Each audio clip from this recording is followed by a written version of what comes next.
ti chuan khalai kha chu kan du tok chawanga helaya bol pui via tun thuma eron kal chan lama he kan lu chawanga kanu boral na chana ania kanu kha itan hian thei pato phian in a ding ve thina tong trai na thula subject in khoi dong chung changa te mang te lo ang ve em thina ni boya hi ti thina khatiang khop khan om te ti hi soi khat vi wa boya hi ti thina ni tiang khan ya andam lo chawa thei pato pin chung ko le ami malang te le thian hawang te pon apui point ron pui na sa ni kan lom em chung ko ya pon lom thu kan soenga ti chuan andam lo chawa khlai khan nang dalia ilo bok nen subject khoi ngai bok nen ruang te po non kil ve man talwa ting khane pathian thrau na choi mo na se mem ni kanu chana hian eng ange azau thiang ber soi jaw ngai le thil truly ti kha ai ngai poi mo thang kha han soi chau ta che kanu hi pathian za pui ngai lo ania kanu hi hlasiam tu chuan ti hian atia ropui alana piang in ropui kan lang ve thina tia kanu hian aka in apathian thu don ang te mi tan kal sual le mu sit po ti sela i zam ve ngai lo lel nu ropui lianin achipui tele aram chung huaisen taka athi chil ngama mi huaisen nu ang che hian pathian thu amu na le pathian thu avon na le pathian ina suaina hian achan ngam tata athi chil ngama ei bolpuya kanin komta tin kan ron kalta thi na chana a thi cham thakhat na ania bolpui hian tharau lama arsilian anchan hi kati topani kanu ani wanga vati saklia po kanilo i mizong chuak tu ani a thai to pami te serna po min khula min kuang ngam tu chu ani chumi ani awanga va fak bik po kani chuang lo a omdan a ro puizia ka ngai tu chu mitam takin adar ka tan ti du lo mitam tak chuan kal suati ni mai thai amero chu adar ka ti chu ni se a in en kol na tura khan thil tam tak adong ve thai amero chu kanu ina min ron biak chuanin boya kati kathu don ka bo chiat a lalpana mi sia tir kati lo kati ai chuan min zai lo mai ro se kathi ma yang tingam tlatani athu dona khan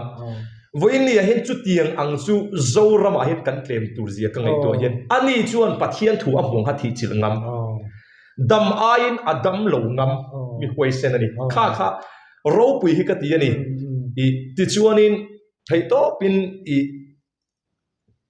atan hin ka thnem lo ka tia amero chu thei to pa atana din ve sam ka tum thrin ani khami a huaisen nei a ro pui ka tia pathian pui na choi moya a zai reng anuam an tia a then phei chu anin choi moina ang the tia thian choi moina boruak nuam ro pui lu tu kha kanu kha a ming kha kanwa da lelwang lampo ni chuang lo missing pathian zo ke na da hero tata athi na khan athi na lalpa ro pui a lo choi moi thin mi te mu sit huama pathian a choi moi kha pathian a ro puya pathian ina choi moi let ve to a choi moi let ve to a chan chin kha soi ani chu wa chuan voin ni a hian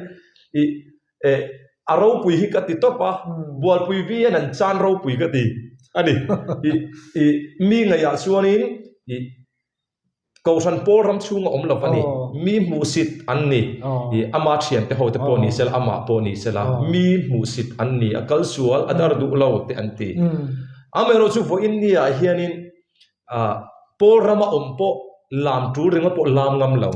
yem hallelujah mi ron pama ka chak lu tu ka hallelujah lo khatiang mai po ngam lo kan tam zia hian kheti lai bol pi via kan nu ina lalpa thu apu ang mi te mu sit le do ngama akal ngam hi aro pui ka ti chu voin ni ahin kan ron kala kai pon ka sun ve na sa a chan chu thara va kanu kati hi ama ang kluka I nu anga kanai hi an hi ka salo kan ti hial ti ang a chan chu kanu ti a kau chu ka nga mai a me ro chu a fa tak te ai po hin ngai sak zo ka sian te kan nei o tiang chi kan om dit chu o I chu tiang chu anin ka chung ta zong po hin min siat puya tu na po I kal tur hian min du sak em a kal ro min tia kan in thia kan tuma kan boi lu tu chung zong po chu I kala angai I kala o min te zo kan I ka du le a te po hian mo tiang khan ani a I tharawa kanu tam tak te po an fel lu tu an tha vel vek hlom ani amaro chu tu na kanu bol pui vi a sum ta a hi ka thuru ama ang kluka ka soina hi an ka selo ti khop chuanin oma ani po in min phur pui na saboka min tra pui na sabok ani I kha kanu boru hen kan soitel du bok ani ni hei kan thia tangin ama te sim hi tharau boru ka ama nun kal chuanin mu thei lo choi thei lo ama po hi cheboi khop hian chine chu te khop chuan pathian ramtan chuan in pathina ama ta chuan in pulpit la unau to ti ve dup thin khani ma se pathian in alain tura ti hian an than saka khovel ro puina zong mi ngai sa nang chi zong kha ti hian in a hlip thavek ka tiang hian kal taram le nam tan ti in an kal chawania pathian tan hian in pe ful em maya kumloma ta chuan ke ni ai no pangani no pangte ni ma se tharau lama chuan ai peya khi ta ani de ni chu tiang khop chu nia zora min tuna hian ali na taka chuan a o ka hi kan ngai chang to ni sarkar kal phung ani mo a eng kong thang hian a chapo lo bok sia atong kam te la hi tiang chu nia thil hi an pathian ina chiang taka a khiat tir engamo ni lo chun tong kam engamo mai che ve ngai lo mi ani ya pathian hi em mai ni chuan ani le ti khan kanu chung changa chuan duk tok chho tai la hei tuna hian kan rama ZPM kan sarkar me ka ti chuan enge ZPM sarkar hi ma congress hunlai a pu hola thu thleng ti khan vot chia congress an lo liam le a MNF tram sa MNF lem ti khan izola kuang zonin ti khan awa khan an lo liam le ma tuna ZPM sarkar kan ma chon le tani hi enge mu dan deu ani mai thei tiang chi te ngai dan enge mo mai hei pathian an meram hu tir fak tiang chu om lo ni pon enge mo an tha phian ang an thalo mai theni tiang te zel din ti tiang do in hol chho te nga khalai ka boru khalai te lekin pero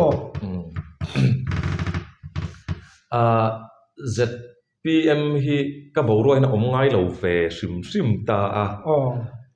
ZPM boru voi khat po hi kala khoi lo ani congress a khan pu hola boru ka khoi to chuan MNF boru ka kuang zon ti ve den ka khoya in khan don boru pon zona po ka dong na sa di ZPM tun in khan hi enge ni ang ZPM hi enge mu dan an eng ma ka shalo tharau lo ma don pakhat ma ka nei lo ani kum pu serchi pa pu du oma and disqualified tum khan ka mu thil mu kana ya di chuanin kha ka chu ami mal thil mi puisiat lo thil po kha kamu ma a han ka puri chu ama sha chiang tu te pona dik vek min ti ni chuanin ma se kha ka chu YouTube te da tu ne ka chu ami mal thil chu ka soi lo fanga ti chuanin khata khanin MNF pachal akhin tur hianin pudu omma kha ani na kha an run soi ani mi siat lo thil kha an ron soi ta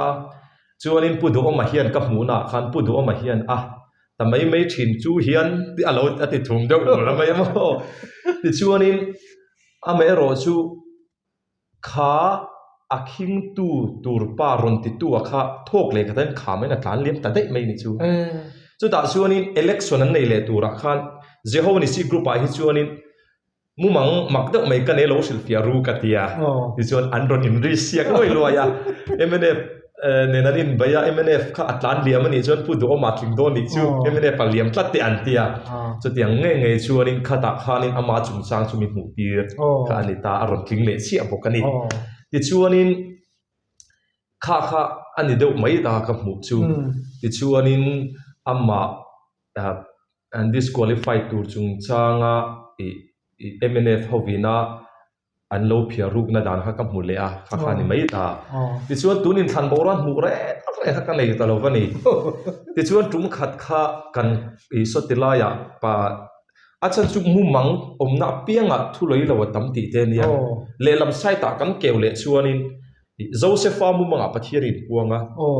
tir thu thung thara ni sela tir ko polamu manga khan mako dania rama lo kai ro ti mu manga muwa chu site le lam thir chon mu mang polal pan mang thi site le lam thir chon mu mang po kha mu mang sakya tam thau mu manga lal pai to na po thau ti kha sia tangai tel pok ta ti chuanin in thandon nei khanin missing kania pathian ring in ti tam tak hian atak rama fakal don se an zam ve fawang mo mi dam lo khawa tong trai don che nazar isu krista ngin I dam ta thau ro ati ve ringo che thau le lo palang ati an hlau ru hian tam via vi khanin ka tiang de khani thara wa kha reng lo phei chuan missing ru lo chuak ve ni ti chuan an ron in thang don nai ta MNF in suman nga lutuk ti ang reng kan zam lo ti te khan na sa si ril ru khan ha ve chu se phu cheng lo ka ru ha ve lutuk ta ti chuanin asan chu MNF ka vui ani to box ya pu zoram pondumba kha silfia moi te min chun min tum sak ma se kai ma chun pondum ani tak ti chuanin ponduma kha mi te hianin an silfia moi po ni sela ge ta tanga ron tlan chua lai khan ram thet tu ilal nalal pan ona ti achiak the thoi boxia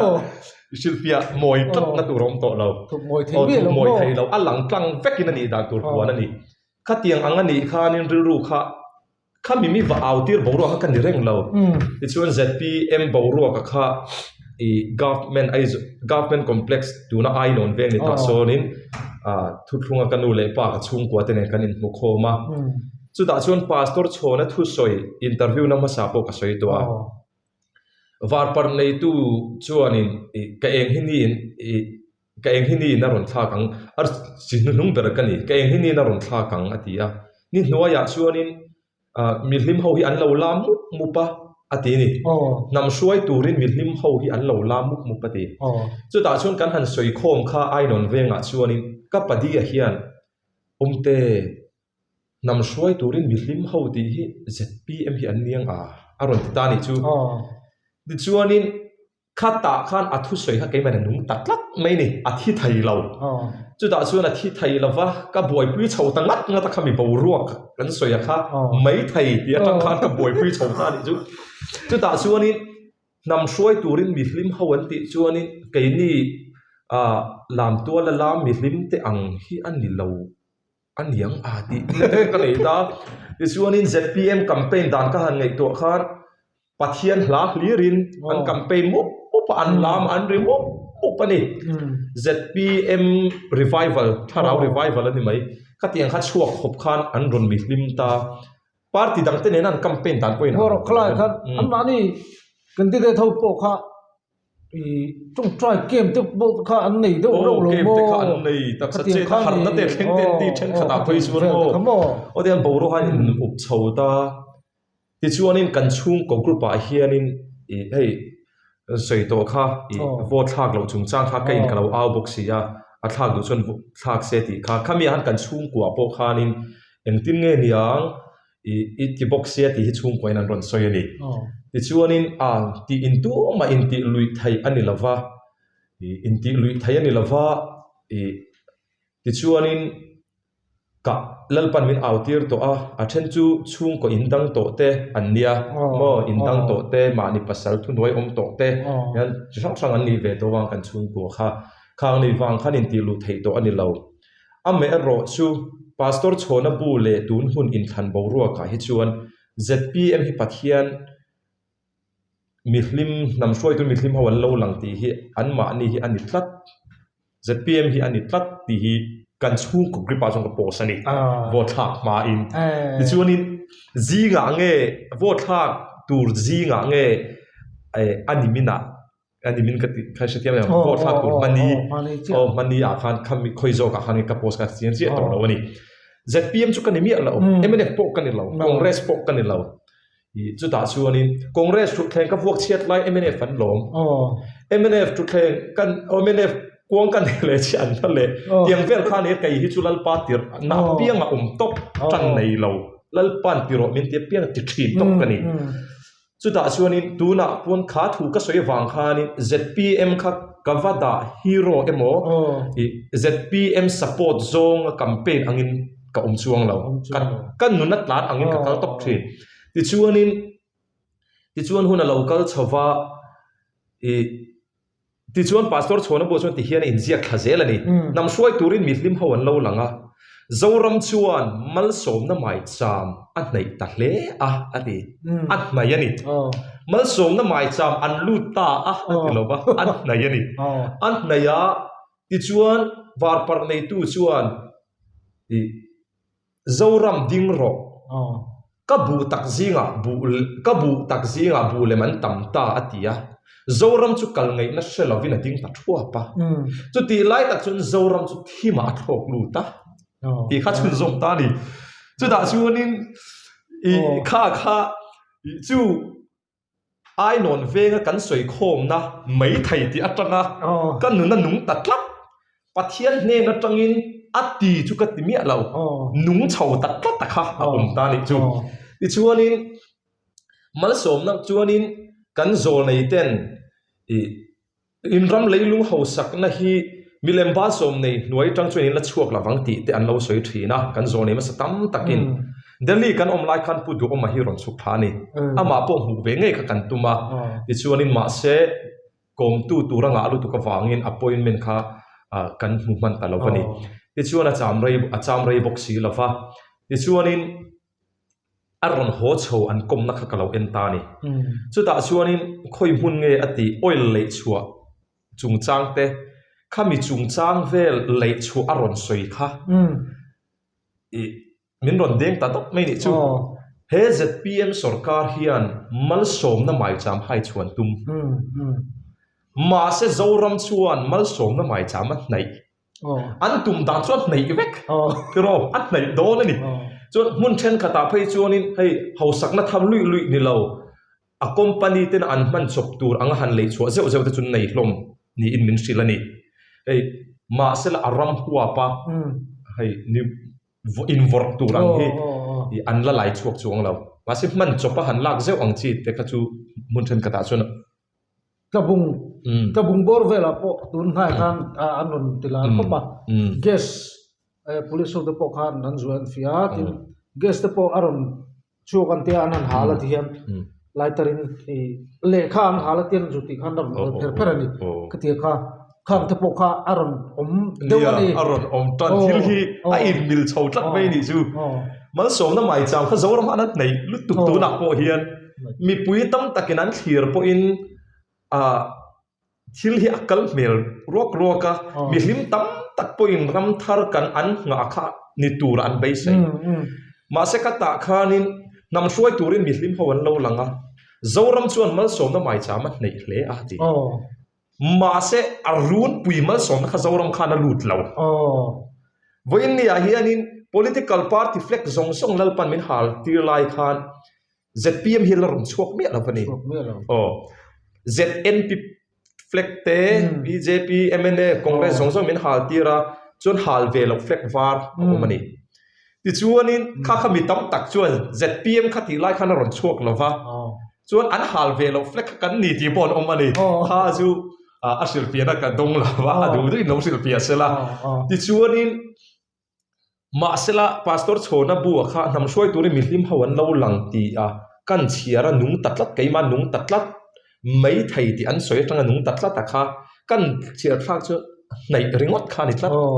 chu wang chuanin tun zpm sor ti chuanin tuna leilung hausak na mai cham phor tumpo hi kan zol nei te thu kha thleng dik don ani chuan milem ban som nei nuai om chhung hi chuan raman vor chuak don lo ti na lo ni ta ni chu zol nei thu tang chuan ti chuanin India sarkar opna nuai tang chuan ein vor chuak don lo nei set mo enge muni hlek chu om mai thai ma se arun pui kha chuak don lo ti kha ni ta ti chuan delhi atanga ka ron ho kha kan ron ho zan thum na nge zan ni na vela khan umang turu da mai ka nei ni chu pathian ne ra hen ka dor me ka kha chu la soi chu chi ni lo to cha om ve India ram in than pui ne an zau phot se chu da thang chuan in dal pan tu la ti da nang chu la cha chuak tu ra ngai la ti chuan in lalpa thu ni pathian zara kan la thoi tura po ngai ta ila thame de hai kan ram hitian in rail ball chho zela sarkar masa lampang kan tem thil ni lavin tun tu bai chuanin hem policy sim thrim hi thingtang mi te ril rem zong te an kalphung thrim hi tu rai chuanin tha te mai la afu em awang hian mi tam tak hian han en chin thrim to bai chak ve a ba ka chu seng khan kan zong nei ten an lo soi to a ti kha arom dik chho na zel lai hi mi tam tak kan lo te dan chu lo ni ve thrim to ni chuan thim ma a thok lu ta ti lai kha tok to dei che tro kala kha chu thar kha thim arom thlen phot lo chuan fulfill kha su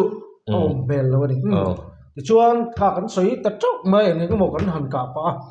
a top lampang kan hai to anga enge mo aram pum huap anga mo a pathian thu a mo pathian thu lo mo a sarkar ni mo ang hoi zong poin cha du iril ru amang enge mo han soi du hrim mai mo a khotlang bo zon a tu thlung ang zon po ni se ine ni chuan han soi la ti chuan kan hun kan ti top chho don nia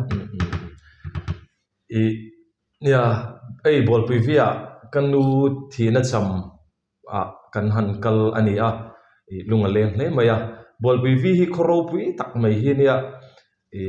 an lel masa khanin ring tu masa ten ti du da lai po khan an lel khanin pathian ring tu te ho om na tur veng te kha sim sak bik thina khata tang re han bol pui vi hi pathian chen na tlang pathian tharau khum him na khoi alo ni to thin tlat ani mishing cheng te le khoi chu lian tak chu ni lo ase pathian shiat khoi hi ni tlat maya heti lai kan zin veiwa ka kan kalpo hian in akhu mi pui te hian min lo lom thina min du sak em thina an chunga po hian kaloma ti kha kan soitel du boka ti chuanin pawruak pakhat le chuanin kan ram ngei po hianin Manipur angte Burma angte Bangladesh angte hianin buaina kan la tok ve do na ni chumi chuanin lal nu heri boruakin central lama min kaltira parliament ro re na kota ka awani chumi kan awna chuan enge heri khan avadin na chan judat nam te khasuat an ni don wangin awani avadin sakani ma se omzia omlo lal nu herin avachan tumna kha omzia omlo chu wa chuan vo india hianin i chutiang khatiang ti a ku ki chan na angani emo kan Manipur u naw zo na thlang na chan te ang hi eng ang pin tong ma ila India man omzia om don lo kai ma ni Mizoram mi ngai poi eng ma omzia om don lo chumi ya chuanin lal a haswe rakhanin e chari hne na khan I chipui te na chon lekha thon ro atia a lekha thon chu hei hi ni low in ring sela low in buat sei ro se ti chu wang chuanin kan ram hian boina ala ron tok do na Mizoram sarkar hit klom lovin low ma chon ngam turin low in buat sei ro se hi Mizoram sarkar hi ka sil du ani Mizoram sarkar hi ka sil du low in buat sei ro se morde kai le an nam te ho khan in buat sei atula ni chuan diktak chuanin Manipur a buaya tharawin an out thin ke ngei pok han kal to ataka buai na chu ti sa buai na ni ataka buai ni dona vai Mizoram sarkar po hi atula ni chuan ra thuam nen po lawin bo sei lok lo se hi ka soi tel du ani chu ta chuanin eng tik nge chu ka hrelo ani le thap kle kum po ka he chuang lo ma sela heril ru hi sarkar hen aruk te in lo pru sela ti hi ka soi du ani ti chuanin boruak pakhat le a chuanin boruak pakhat le a chuanin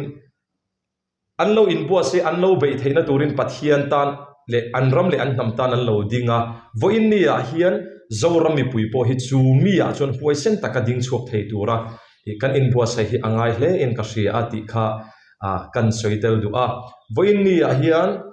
kan ram le nam kan chan tum na hi engma so don lo lal zung buna nem he hi su thei ni tok lo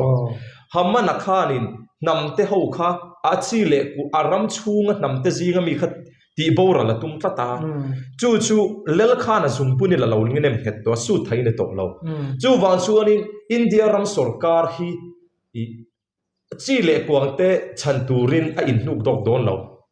athu su don tok lo ati tum hi ti tanga tum don ani ti hi voin nen kan soitel duwa chu tak chu vai pathian lim kan hala khan he rama hian lal iswa krista le alal ram changam mi hoisen pasal tha te kan omani ti lo sa rotin vai pathian lim kan hal India flek kan hal chu lal ram chana dingam mi hoisen te zoram mi ho hi lo suak ro lo tho ro sarkar pai tho ro se hi ka sei du bok ani ti chuanin vo India hianin ka soi min zo mi lo atop na mani sela ti ni boka ei mun danga kulmuk da wathil ti ni lo boka ka soi du chu isoi tel lawa min ron ti thina Burma buai do na kan han aw na soi tel ka duwa Burma in khan ma khanin pathianin in rama arsi aliana arsi MNF sarkar lai khanani arsi aliana arsi S3 ro rel donani ti kasia tirsia chu wa chuanin alo adika in ram chuanin S3 ro rel arsi in MNF in Burma rama khanin Myanmar idol an thangani khata khanin hei Benjamin Sumti te S3 ti te howani kha khata khan S3 kha Myanmar idol arun tangpat mai ni chuani Myanmar idol a chin mi thawani Serika Benjamin Sum khapani na nin ka ria ti chuanin Serika Myanmar khanal aron pakhat na tatlat maya chu ta chuan Serim ming omzia Mizoram lamalal pani boy pui tir mek lai ta sini khata khanin in khan puyan nei don ti kharon kheng chhota chin mi Serim Mizoram Myanmar idol a tling tlat RC ani Myanmar RC sarkar don ha lalpa han meron sia tir top pe ni chu da chuan RC sarkar dona RC symbol nei tu te chu Aung San Suu Kyi te ani ta ni Serin alela namten boina an to kangin Myanmar ai RC alela boina chuak don i khamin petani ti chuanin Burma chuan kan han zinta ka usia ti le keima le nupar te min suaya ti chuanin Islamic country ante patni tene kan kal ho boka ti chuan khiti laya an home minister ti in minshil dana ni chu da chuan an office mun pui sarkar mun pui ate kan han kalan assembly ate ti chuanin minister ho te chu kashilani ti chuanin thu soi tura min somna po khan thisen alo luang do na in rama hian ti ha soi chho ta ni chu da chuanin Myanmar a chuanin ti chuan Mizoram a karon ho a an in khan nibma khanin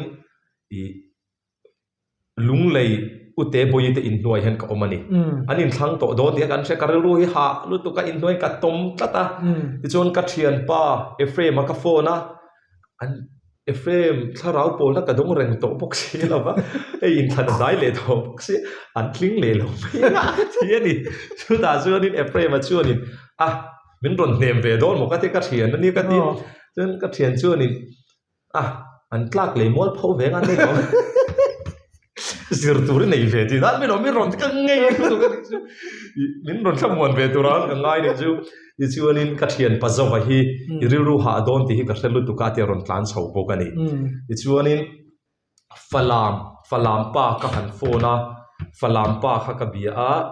ti chuan in an tling dona in ramin boina tok don ti ka han shelani chu ang sun sui ki te party falama unit roi tu lo nia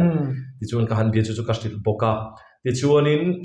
ute boi te ho khan an she ve vek bok min siat pui tu an ming hi soi thin su an tia ka soi thin na chan hi adik zia lan na an ming ka soi te kha vazot po ni sela i kangamani adik ngei ni ti siat na mi ming he karon soi thina ka khamin lo ven pui tu te chuan ami pakhatin te ti mei la min ti thina ma se kha an ma ni kha ka veng lo na ni lovin ka confuse ya evidence a omzia ka soi tum na ni thinta ti chuan in falam te chu ka han phone a mandale yami an pui thiam phone number ka dila google a te hian ka ena ka han phone this way to an pui thiam te ka buddhist pui thiam te kha chuan ka han soi ani ti chuan in global chinron media ti facebook group a hen oma ta po chuan english hian